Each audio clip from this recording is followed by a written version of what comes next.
Item 6, members' questions.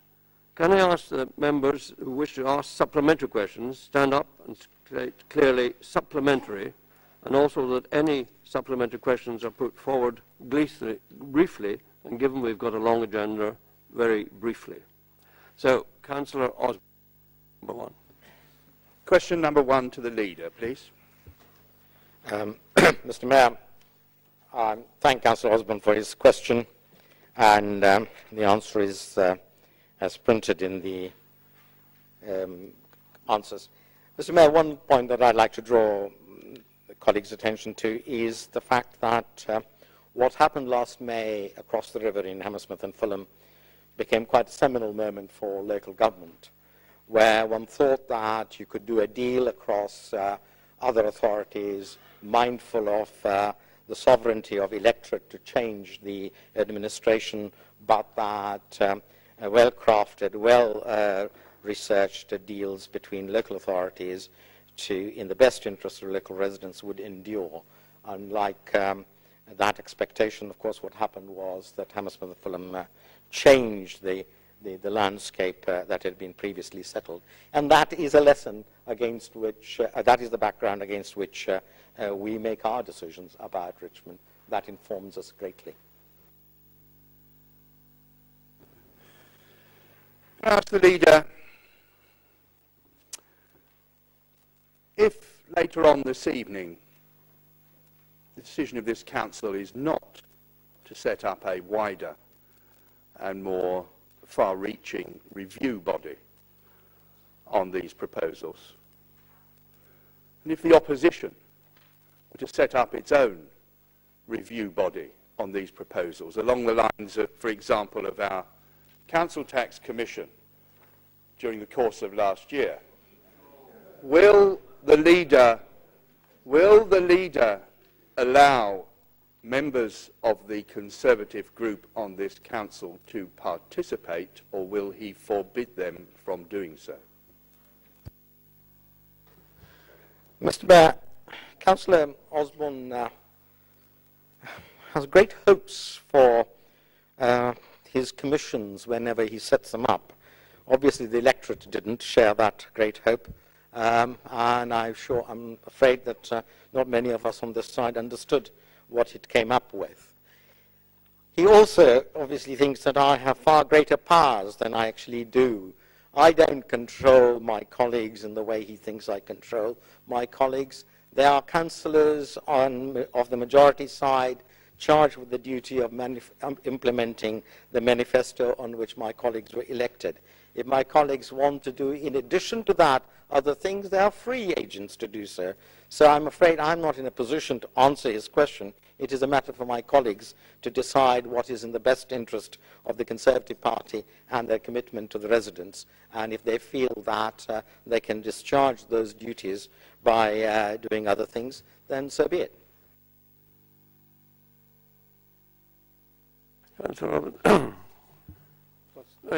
Supplementary, Mr.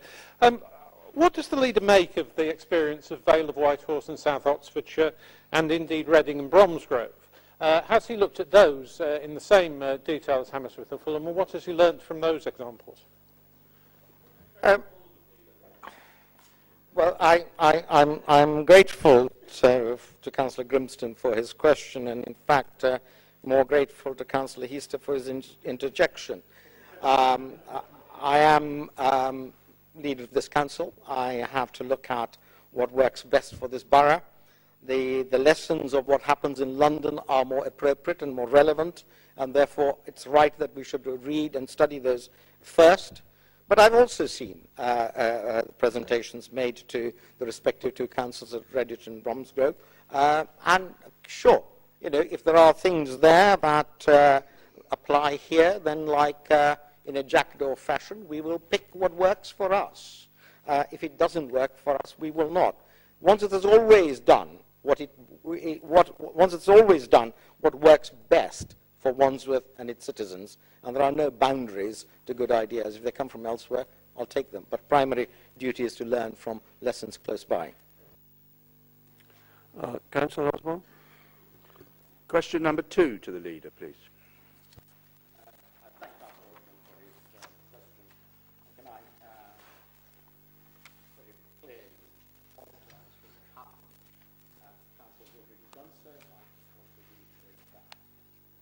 what's also important for us to realize is that there are procedures that we quite rightly are asked to follow by London councils, because one of the interesting things that's come out of it is that lots of people with Freedom Pass have actually moved out of the borough. So it's quite right that every so often that we review the eligibility and so on.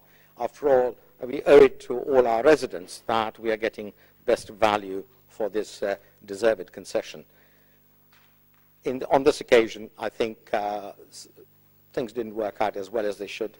Lessons have been learned, and lessons will continue to be learned as time goes by. Supplementary, Mr. Mayor? No, supplementary. Thank you. Can I ask the leader, I thank the leader, first of all, for the candid nature of his reply about the astonishingly large number of vulnerable people in this borough whose lives were derailed as a result of this series of incidents.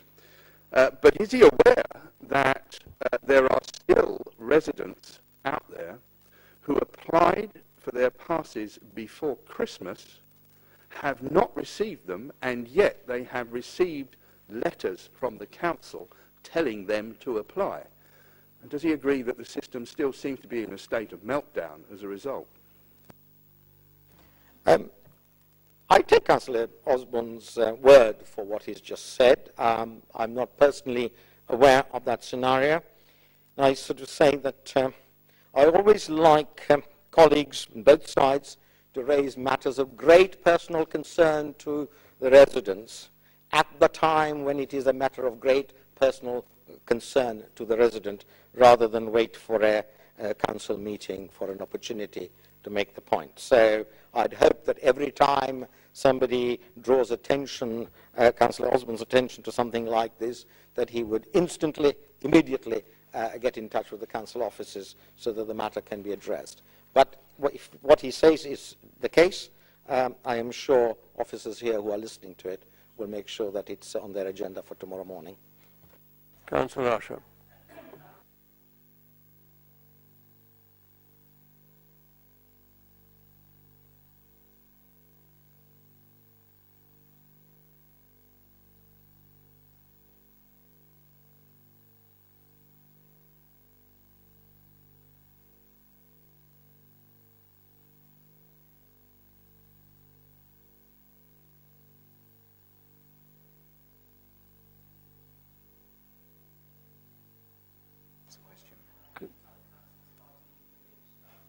Can you move to the question? I thank Councillor Usher's question for supplementary. I think it's very clear what Councillor Usher was saying, is that because Wandsworth is not the only borough facing this, were people aware that other councils had that problem. And I think that she's right. It is not unique to Wandsworth. But I go back to what I said earlier. It is right that local authorities periodically check eligibility for what is a very generous concession, and that those who have that concession deserve it and have it. But those who do not deserve it, or who have moved on or moved away from London, are taken off the list, because after all, otherwise we all pay for something that either is not used or perhaps even sometimes sadly abused. Thank you. Can I remind councillors we are looking at questions rather than statements? Councillor Hart. Question 3 of the leader, please. Thank you.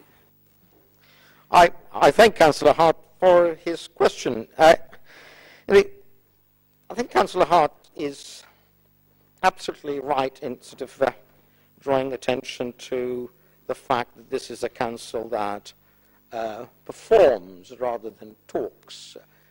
We don't spend a lot of time sort of looking at our navel, but we actually get on with the job and deliver. And that is what we are doing in the merger, in the shared service arrangement with Richmond. I also sort of half think that Wandsworth Way going west will be good for Richmond too, because I think that we have shown that there are some lessons to be learned in the way we've managed local authority affairs, and even our friendly neighbours next door could learn from that. Supplementary, Mr. Mayor. Will the leader confirm that other initiatives, such as the Wandsworth Aspiration Programme, will continue unimpeded, and so Battersea will be regenerated, facilities will be improved, jobs created and homes built for Wandsworth residents? I thank Councillor Hart for his supplement, and I wholeheartedly agree with the basis of his supplementary. If he remembers at last council meeting, I said very plainly that whatever may happen between the two boroughs, the one thing is for sure, the two boroughs will remain sovereign. They will remain committed to delivering for their people what is right for their people, and therefore the programme of aspiration for Battersea and indeed Roehampton will carry on apace and in fact gather momentum, because we believe desperately that the way to change lives is to do what we have embarked on doing in Battersea and in Roehampton.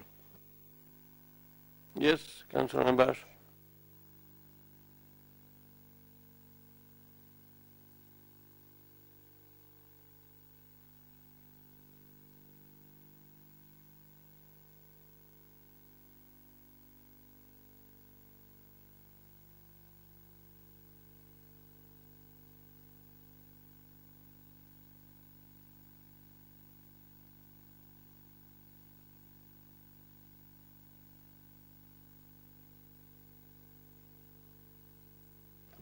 I thank Councillor Ambash for his supplementary. I have, in my entire life, been a member of only one political party. I have remained committed to that political party, and so forgive me if I think through the prism of that political ideology, and so forgive me if I don't stray and counter-stray. So he's right. This is a Conservative vision of serving the people of Wandsworth. That is what they elected us to do, and that is what we will do. Councillor Ben Johnson. Question 4 to the leader, please. I thank Councillor Johnson for his question. It's interesting. I think this is kind of question that Councillor Johnson's been waiting ever since the change in the way we, the number of cycles we have, waiting for an opportunity to say, I told you so. And that's exactly what he's done. There is no basis for his thinking in here. What is suddenly, what has happened in case of this Ofsted report is unique and at all linked with how many cycles of meetings we have. But what is also important is that the Education and Children's Service Committee has taken the lessons on board and set up the right mechanism for addressing the concerns raised by Ofsted. Supplementary. And Councillor Ben Johnson is party. I thank the leader for the answer. And I wouldn't want him to think that we were talking at cross purposes. It was not, in his written answer, he implies that I was somehow suggesting that the Ofsted report's conclusions were a result of the reduced cycle structure. That was not my point. The point was, of course, and I think members on both sides of the Education and Children's Services Committee were rightly concerned about the conclusions and very much what they said about the work of councillors on the scrutiny committee. Would you mind moving to the question? I'm not asking the leader to reject his own reforms. I'm asking him, beyond the specific solution, which is welcome, or proposed solution, which the chair has come up with for this particular committee in this case, which is, in fact, to set up a working group and have some more discussions. Does the leader not agree that sometimes the best way to perform scrutiny is for councillors to meet, to ask questions of officers, to interrogate reports, to discuss together the conclusions? And doesn't he think that better scrutiny tends to be provided through that mechanism? Thank you. Councillor Johnson for his supplement. I mean, the written answer deals with the phrase he uses in his question, formal opportunities to consider. Therefore, in fact, the answer suggests answer is based on that questioning. Of course, scrutiny is multifarious. People scrutinize by simply asking a cabinet member in the marble hall what's gone wrong here, and that's sometimes, often, the more effective way of getting something sorted. Of course, I agree with him that there are ways of challenging things, and there are ways of finding out what's gone wrong, and there are ways other than sitting around a table, shuffling papers to find out the solutions to putting things right. Right, Councillor Belton.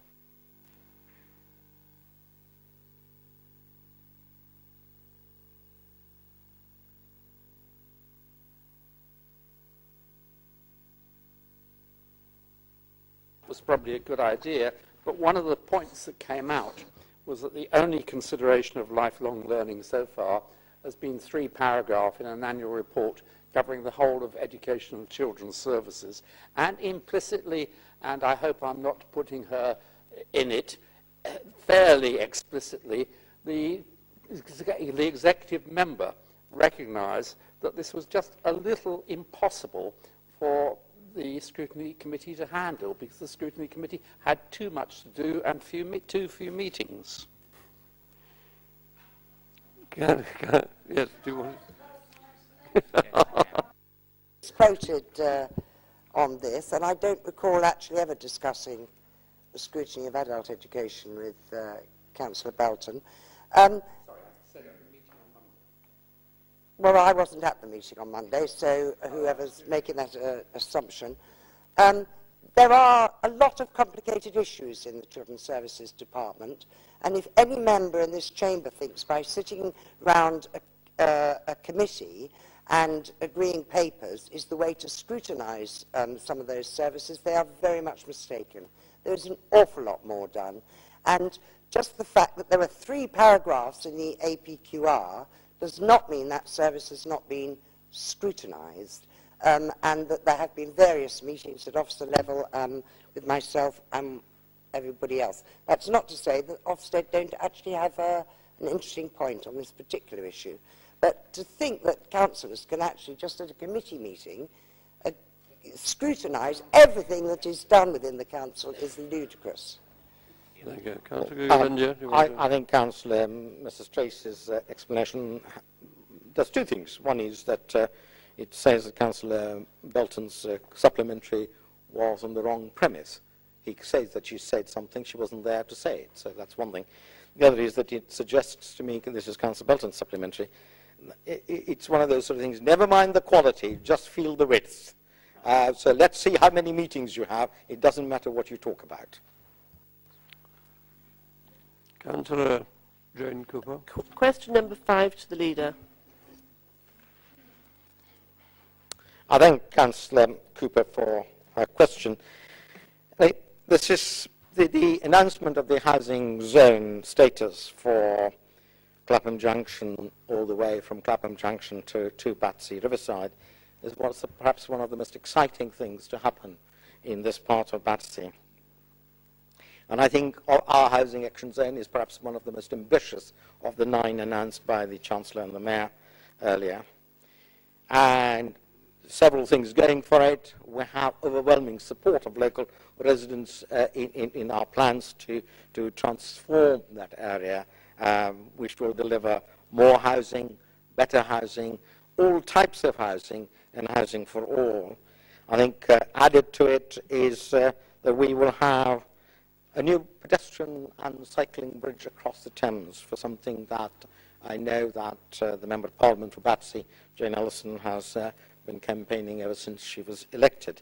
The housing zone brings that dream closer, and I'm sure before long we should be able to cross the river near Cremorne Bridge. Supplementary. Councillor Cooper. Could the Leader outline for members of the commitments that have been made to local residents and community groups, including local churches, that will be affected by the regeneration plans for the Winstanley York Road, which makes up the core of the housing zone? Could I also commend the Leader and lead council members, council officers, and indeed ward councillors on the hard work that they have done in bringing residents and stakeholders on the journey that will lead to such massive and positive improvement of an area over the next 10 years. I thank Councillor Cooper for her supplementary. Can I echo her second limb of a supplementary about paying tribute to members on both sides, officers and leading lights in the resident community, for being on the journey with us as happy passengers. I think that's there's much to commend it, and I think that will deliver us what we need. Turning to the commitments made to the wider community, yes, the council has made the commitment that the transformation of these two estates will result in re-provision of leisure facilities, re-provision of the library and community facilities. The existing church and youth facilities in the area will be relocated and be made more apt and appropriate for the future community around there. Propose compensation where compensation is necessary. But more importantly than that, people are going to get better homes. People are going to get more homes. In a sense, more people will get homes in that area. People will get an improvement in their life chances. Education chances will be better. Health outcomes will be better. Skills and other opportunities will be opened up to them. This is a project to transform the area. And if Crossrail 2 comes, this Clapham Junction will become the heart of London. Councillor Hawke. Thank you, Mr. Mayor. I think the housing zone is welcome, and among other things, it will encourage partners to cooperate, including Network Rail. I think one concern is the odd shape of the housing zone, which appears to extend over Clapham Junction Station into Northcote and also extends all the way to the riverside. Can the leader reassure residents that there won't be intensification and cluster of towers either side of the regeneration area? Thank Councillor Hogg for his supplementary. I think it's a very difficult thing, isn't it? If you look at an area too narrowly, the complaint would be that you're not looking at the area in its wider context. People don't see areas as small bits. They see it in its widest context. Clapham Junction is not seen as starting at the north end of the north side of the railway embankment. It is sort of around both sides of the railway embankments. So it's quite right that we should see the area as a whole. But of course, within that wide housing zone, there are different grains, and I think we should respect that there are different grains with it, but that doesn't mean that it is not capable of being a housing zone which could have synergies and similarities one side of the railway track with the other. And in fact, linking one side of the railway track with the other is probably a great thing, because that is the one division in that part of the borough which is not welcome division. And if we can make less of those, reduce that division, it'll be better for all. The time for questions to the leader has now elapsed.